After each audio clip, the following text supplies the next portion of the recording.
যতীন্দ্রনাথ সেনগুপ্তের মরীচিকা কাব্যের নামকরণের সার্থকতা বিচার করো। উত্তর: সাহিত্যের ক্ষেত্রে নামকরণ একটি গুরুত্বপূর্ণ বিষয়। শুধু গুরুত্বপূর্ণ নয়, অনিবার্য বিষয়। নামকরণের মধ্য দিয়েই গ্রন্থের বিষয়বস্তু সম্পর্কে পাঠকের একটা ধারণা জন্মে। যদিও বহু ক্ষেত্রে নামকরণের মধ্য দিয়েই লেখক কিছুই স্পষ্ট করেন না, বরং একটি রহস্যময়তার সৃষ্টি করে। পাঠককে ভিন্ন সত্যের স্বাদ দিতে চান। একজন লেখক এক কায়দায় নামকরণের সত্যতা স্পষ্ট করতে চান। কেউ বিষয়কে সামনে রেখে, কেউ চরিত্রকে সামনে রেখে, কেউ ব্যঞ্জনাকে সামনে রেখে সাহিত্যে নামকরণের যথার্থতা স্পষ্ট করে থাকেন। রবীন্দ্র সময়কালীন কবিদের মধ্যে অন্যতম কবি যতীন্দ্রনাথ সেনগুপ্ত কাব্যচেতনায় ভিন্ন সুর শুনিয়েছিলেন। প্রচলিত আবেগ, রোমান্স, কল্পনাকে ভেঙে চুরে জীবনের যথার্থ বাস্তবতাকে তুলে ধরতে চেয়েছেন আলোচ্য কাব্যে।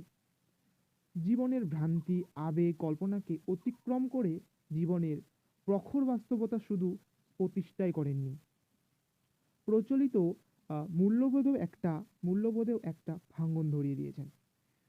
মরুভূমির যথার্থ বাস্তবতায় দাঁড়িয়ে তিনি জগৎকে দেখতে দেখেছেন। যতীন্দ্রনাথ সেনগুপ্তের প্রথম তিনটি কাব্যের নাম যথাক্রমে মরীচিকা, মরুশিকা ও মরুমায়া। পাঠক স্পষ্ট বুঝতে সক্ষম হন যতীন্দ্রনাথ সেনগুপ্ত কোনো জীবন চেতনার কবি। জীবনের মরীচিকা ভেঙে দিয়ে, জীবনের দ্বন্দ্ব ধাঁধা দূর করে দিয়ে, কল্পনার চোখে ঠুলি পরিয়ে দিয়ে, আবেগকে বিসর্জন দিয়ে জীবনের বাস্তবতা স্পষ্ট করেন, যা কবির কাব্যধর্মের স্বতন্ত্র পৃথক সুর। সেজন্য আলোচ্য কাব্যগ্রন্থের উৎসর্গপত্রে লিখেছেন: দাহন রসের গহন সাধন, ঊষর তৃষার সজল স্বপন, মরুমর্মের মরীচিকা ধন।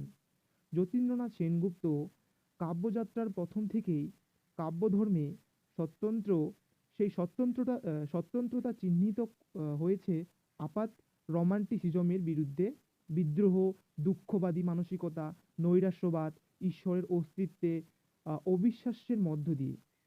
তিনি জগৎ ও জীবনকে দেখেছেন মরুভূমির প্রতীকে।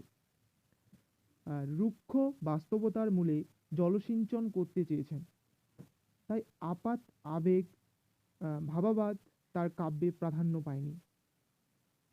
রোমান্টিকতার মূল ছেদন করে, কল্পনার ডানাকে ছিন্ন করে, আবেগকে পুরোপুরি বিসর্জন দিয়ে, জীবনের ভ্রান্তি বিভ্রম কাটিয়ে দিয়ে জীবনের যথার্থ সত্যকে প্রতিষ্ঠা করতে চেয়েছেন। আবেগ, কল্পনা, ঈশ্বর বিশ্বাস, ফ্যান্টাসি, রোমান্টিসিজম, ভাবাবেগ সমস্তই তার কাছে মরীচিকার প্রতীক হিসেবে ধরা দিয়েছে। তাই কবির উপাস্য দেবতা শঙ্করের প্রলয় নৃত্য ও ভস্মের মধ্য দিয়েই তিনি জীবনকে দেখেন, জীবনের সত্যকে আবিষ্কার করেন। শিখায় শিখায় হেরি তব রূপ, রূপে রূপে তব শিখা তৃষিত মরূপ, নিরস অথরে তুমি ধরো মরীচিকা, নিখিল বিশ্বে খুঁজে ফিরি, তোমা যত পতঙ্গ সবে হে বৈশ্যা নর, অবিনশ্বর ভস্মে শান্তি লবে। ঈশ্বরের প্রতি অবিশ্বাসী মন নিয়ে তিনি জীবনের স্থায়ী বাস্তবতা দেখিয়ে দেন।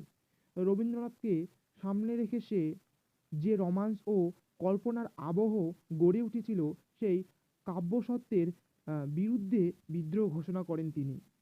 নাস্তিক্যবাদী মন নিয়ে দেখিয়ে দেন ঈশ্বরের অস্তিত্বের ভ্রান্তি কোথায়। ঘুমের ঘোরে কবিতায় দীর্ঘ ব্যাপ্তিতে ধীরে ধীরে ঈশ্বরের মর্মমূলে আঘাত করে দুঃখের সত্য আবিষ্কার করেন। বাঙালির ঈশ্বর চেতনা কতটা ভ্রান্তিমূলক, মানুষের এই ভাবাবাদ কতটা অনৈতিক, যার ভিত্তিমূল কিছুই নেই, অথচ মানুষ যা আবেগের বশে মেনে চলে, তা তিনি যুক্তির সিঁড়ি আবিষ্কার করতে করতে স্পষ্ট করেন।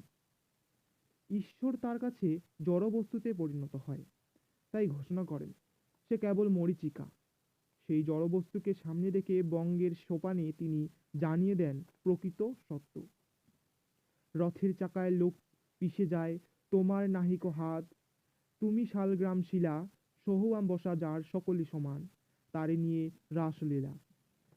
যতীন্দ্রনাথ সেনগুপ্ত জীবনকে দেখেছেন নির্মোহ দৃষ্টিতে। জগতের হেয়ালি দূর করে দিয়ে বাস্তবতার আবিষ্কারে মন দিয়েছেন। জগৎ কবির কাছে দুঃখের সোপান হয়ে উপস্থিত হয়েছে। কবিতাকে কল্পনা থেকে মুক্ত করে জীবনের রন্ধনশালায় তিনি গিয়েছেন। চাষিবাসী মানুষের জীবন যন্ত্রণা, ডাব বিক্রেতার কষ্ট, প্রকৃতির বিপর্যয়ের মধ্য দিয়ে স্থায়ী বাস্তবতাকে তা আবিষ্কার করে চলেন। বাস্তবতাকে ডিঙিয়ে তিনি রোমান্সের চড়াবালিতে ডুব দেন না, বরং ডুব দেওয়া কবিদের কাব্যসত্যের মিথ্যা বঞ্চনাকে স্পষ্ট করে দেন। মরীচিকার পিছনে নয়, তিনি মরুভূমিতে হাঁটতে চান। জীবনের মরীচিকাকে পরাজিত করে মরুভূমির বালুরাশিকে আলিঙ্গন করতে চান। তাই প্রেমের স্পর্ধা কবিতায় উচ্চারিত হয়, ধুধু করে মরুভূমি যত চলে জীবনে, মরীচিকা পিছাইয়া যায় শুধু দাহ শুধু তাপে মানব ভবনে। কোথা প্রেম নিত্য রস পায়। জীবনের ক্ষেত্রে পথ হাঁটাতেই কবির আনন্দ, ক্রমাগত চলার মধ্য দিয়েই জীবনের শান্তি। ভৌমজলের হাতছানি দেখে বিশ্রাম নিলে ব্যর্থ হতে হবে, বরং জীবনের ব্যর্থতা ভুলে আবার চলার আহ্বান জানান কবি। ফিরে কি জবাব দিবিরে তাদের, জীবনে না হয় মরণে পশিবি, মরীচিকা রেখা মাঝারে, বোঝা তুলে চল সোজারে। নটরাজ শিবকে তিনি বরণ করে নিয়েছেন। শিবের রুদ্রবীণা তার কাছে গ্রহণীয়। জীবনের ঊষর মরুভূমিতে তিনি লড়াই করে বেঁচে থাকতে চান। মানুষের বেঁচে থাকার কাব্যসত্য আবিষ্কার করেন। কল্পনা, আবেগ, ভাবাবাদ, ঈশ্বর চেতনা ও কবির অলিক রোমান্সকে মরীচিকা বলে উড়িয়ে দেন। শুধু উড়িয়ে দেওয়াই নয়, যথার্থ বাস্তবতা আবিষ্কার করে পাঠকের মনে স্থায়ী দাগ কেটে যান। সব দিক থেকে বিচার করে বলা যায়, কাব্য নাম মরীচিকা সার্থকই হয়েছে।